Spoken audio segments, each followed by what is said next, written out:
Sir, सबसे पहले तो आपका बहुत बहुत स्वागत है हमारे चैनल फास्ट इंडिया न्यूज़ में। नमस्ते। हम सर जानना चाहेंगे सबसे पहले आपका परिचय क्या है? मैं डॉक्टर ओपी सिंह, मुख्य कार्यकारी बल्ली मिल्क प्रोड्यूसर कंपनी, और मैं फाउंडर सी हूँ जी।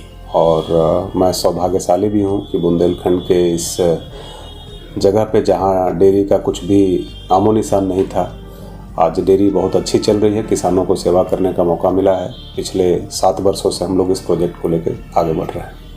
अगर बात की जाए बल्ली की फैक्ट्री के बारे में और ऑफिसों के बारे में, तो अभी कहाँ पर इसकी फैक्ट्री और ऑफिस संचालित हो रहे हैं? बल्ली बुंदेलखंड के 7 जनपद में किसानों के साथ काम करती है। और अगर क्लस्टर की बात करें ऑफिस का, तो एक झांसी में क्लस्टर है, जिसके तहत आपके झांसी, मोट, ये आपका गुरसराय, ये इन सब चीज़ जगहों पे, मौरानीपुर यहाँ से कवर होता है।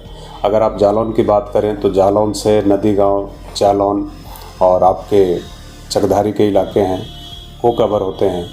हमारा तीसरा क्लस्टर हमीरपुर है, हमीरपुर जनपद में, जिससे आपकी बांदा, चित्रकूट, हमीरपुर और राठ और महोबा को हम लोग वहाँ से कवर करते हैं।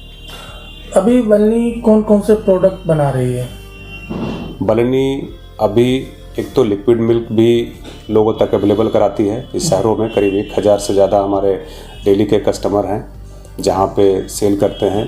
पैक्ड प्रोडक्ट की बात करें तो बल्ली के अपने ब्रांड में 1 लीटर, 5 लीटर और 15 kg का घी, और पनीर के जिस तरीके से आप लोग बातें सुनते होंगे कि पनीर लोग खाते हैं स्वस्थ रहने को, कि प्रोटीन पार्ट होता है, बट पनीर में, खोए में जितनी मिलावट थी, उसको भी बल्ली ने अपनी जिम्मेवारी समझी है। और अभी रिसेंटली बल्ली ने 200 ग्राम में पनीर भी लॉन्च किया है। जैसे कि देखा गया है कि आज बल्ली कंपनी से अधिकतर महिलाएं जुड़कर काम कर रही हैं, तो हम जानना चाहेंगे कि जो महिलाएं आज बल्ली से जुड़ी हैं, ये कहाँ से जुड़ी हैं और लगभग कितनी संख्या है इन लोगों की? जैसा आपको मैंने बताया कि इसकी जो शेयर होल्डर हैं, मालिक हैं, वो गांव की अपनी दीदियां हैं, किसान दीदी लोग हैं। ये 7 जनपद की दीदी से जुड़ी हुई है और 7 जनपद में करीब आज ये संख्या 95,000 के पार कर चुका है। जी। तो इसमें किस प्रकार से ये लोग काम करती हैं? दीदी लोग अपना पशुपालन घर में पहले भी करती थी, अब बेहतर पशुपालन कर रही है। पशुपालन करती हैं, दूध साइंटिफिक तरीके से पैदा करती हैं और दूध को लेके अपने गांव में जाती हैं। सुबह शाम वहाँ पे उनका मिल्क कलेक्शन सेंटर लगा हुआ है, जो भी दीदी चलाती है।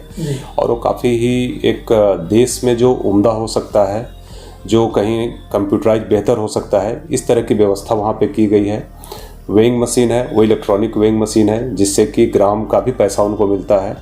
और सुबह शाम वहाँ दूध डालती हैं और दूध के डालने के उपरांत उनके फैट SNF के माध्यम से उनका पेमेंट जनरेट होता है और महीने में 3 बार, 3, 13 और 23 को उनके व्यक्तिगत बैंक खाते में पैसा ट्रांसफ़र होता है। अगर बात की जाए जो बल्ली कंपनी है, तो गवर्नमेंट की तरफ से क्या इसको सपोर्ट मिल रहा है? ये जो बल्ली कंपनी है, ये आदरणीय मुख्यमंत्री जी की सोच रही है। उनकी इच्छा थी कि बुंदेलखंड में एक कहीं ना कहीं डेयरी का एक मूल्य श्रृंखला डेवलप किया जाए, डेयरी को डेवलप किया जाए। इसी सोच से उन्होंने इसकी बल्ली की स्थापना 2019 में की। चूँकि क्या है कि किसानों की कंपनी बननी थी, किसान इसके मालिक होने थे, लेकिन किसानों के पास इतने संसाधन नहीं थे कि वो कहीं ना कहीं इस तरह का इंफ्रास्ट्रक्चर क्रिएट करते, क्योंकि आपको लाखों रुपए मशीन में लगते हैं, करोड़ों ठंडे के मशीन में लगते हैं। ये सहायता उत्तर प्रदेश सरकार के ग्रामीण आजीविका मिशन से सहायता मिली। माननीय मुख्यमंत्री जी ने इसका उद्घाटन किया और उसके बाद किसी भी तरीके के लाइसेंस की ज़रूरत हो, किसी भी तरीके की आपको लोकल लेवल पे जिलाधिकारी हो, चाहे CDO साहबान की मदद की ज़रूरत हो, वो सरकार से मिलता रहा। और आपने देखा भी होगा, समय समय पे माननीय मुख्यमंत्री जी ने हमेशा बल्ली के अच्छे कार्यों को देश और प्रदेश तक लोगों को बताया। बल्ली मॉडल के तर्ज पे उन्होंने 3 और कंपनी प्रदेश में बनाने की इच्छा जताई, जो भी पूरा हो गया। जो एक काशी में है, एक बरेली में है और तीसरा आपका गोरखपुर में है। तो मैं कह सकता हूं कि सरकार से काफ़ी सहयोग मिला और सरकार का ही सहयोग है कि आज इस बल्ली का नाम पूरे देश में चल रहा है। इसी क्रम में अगर बात की जाए, जैसे होली का पर्व आने वाला है, तो इस होली पर्व को लेकर क्या संदेश रहेगा सभी क्षेत्रवासियों के लिए, सभी देशवासियों के लिए? हमें बहुत खुशी है कि होली के पूर्व संध्या नहीं कह सकते, लेकिन पूर्व सप्ताह पर बोनस का डिस्ट्रीब्यूशन हुआ है। तो होली रंगों का त्यौहार है, नए नए पकवान बनते हैं। बच्चों के लिए गिफ्ट लाना हो या पकवान बनाना हो, अच्छे कपड़े लाने हो, तो इसमें कहीं ना कहीं जो किसानों को ये बोनस बल्ली ने दिया है वो इनको फ़ायदा पहुंचाएगा। और ये रंगों का जो त्यौहार है, मैं बहुत बहुत शुभकामना अपने सारे दीदियों को देता हूं।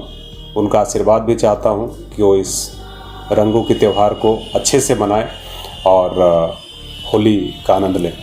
धन्यवाद सर। Thank you.